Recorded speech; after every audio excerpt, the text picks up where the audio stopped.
have a 12-year-old, a 10-year-old, and an 8-year-old. And they're wonderful. We have Ryder.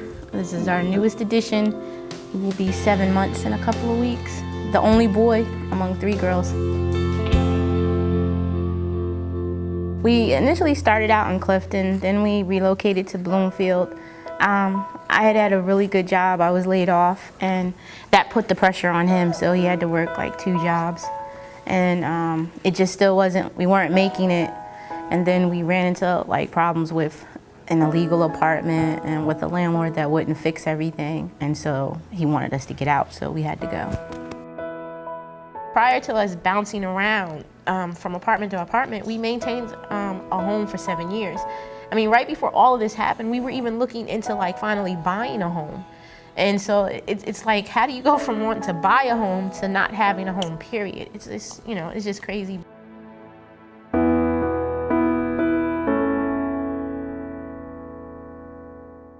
We were already going through a big adjustment as a family. We were trying to downsize. I had recently gotten laid off, and the storm Irene came. During that storm, where we were going to move to, it had gotten damaged.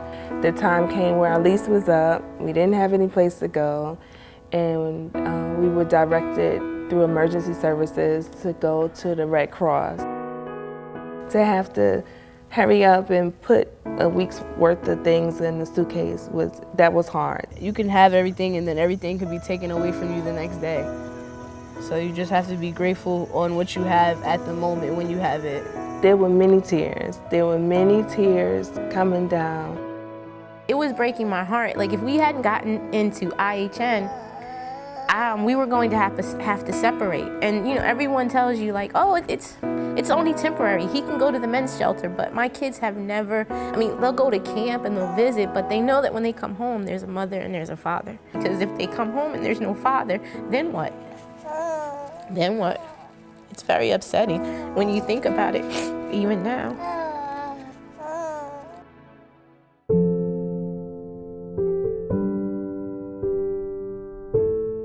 I was 16 when we first had to go into a homeless shelter. The little ones, they were good. The big ones, they were upset and angry, and they had a lot of emotions going on. The day we had to pack up, it was frustrating because we actually thought we were moving into a house, but we actually was going to, I didn't know where we was going, actually.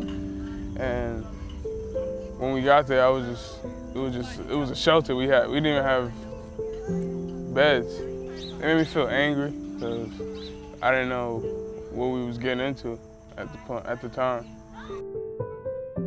The Red Cross had to shut down, and that's when one of the ladies at the Red Cross, she told me that IHN was actually a gift. And at that time, I didn't understand what she was saying. But after several weeks of being in IHN, I realized that it was truly a gift for me and my family. The one thing that our kids did ask is that we could maintain them in their current school, that we drop them off so that at least they could have a little continuity, a little bit of being like normal like the rest of the kids. So IHN has worked with us so that we are able to drop the kids off at school, because that also could cause them to have to give explanations as to why they're being bused in to their friends. I didn't think that I was ever going to be homeless. When you go through something like this, it makes you think different about homelessness, because it can happen to anybody, and it happened to us. As teenagers, it was really, really hard. They didn't want their friends to know, family to know, church members to know, and they were, it really affected them. Yeah, I think it was really, positive, because we're a really, really strong family, and I wouldn't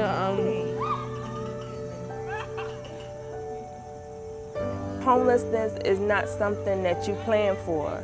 It gets frustrating because you don't have that one answer or one word to tell your child, we're gonna be okay. Mr. Sid took us to our first congregation, and It was like a sigh of relief. But from the first congregation we went to, they felt so at home. Everything we needed was there. And it was like home away from home. And those at the congregation told us that they were there to help us.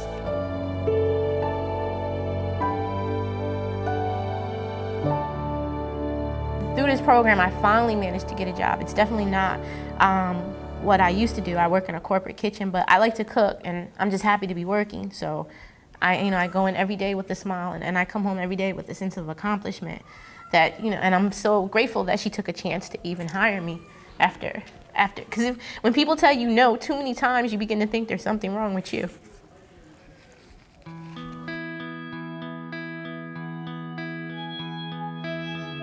When we first entered into the program, my oldest son, he wasn't doing too good in school. When I got into IHN, they had little, after school you come, they would help you with your homework and different study groups for classes you had problem with, and I didn't like doing homework at all.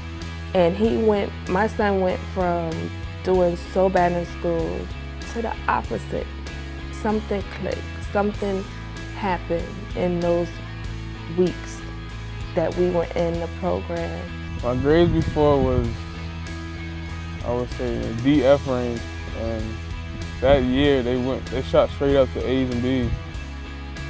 It's not just shelter and food. IHN has definitely been multi-blessings for me and my family. Ms. Brenda's wonderful. The case workers are excellent. You can talk to them. And they're always willing to make adjustments for you. It's an excellent program. I'll be forever grateful. I mean, they sent the kids to camp. They kept us together. My children have learned to appreciate so much more, everything, so much more. And that's something that I couldn't have told them or taught them on my own. That's something they got from being in the program. When we got to the church, the hosts there were just so, trying not to cry, but they were just so loving and kind and welcomed us from day one. And I knew we were gonna be okay.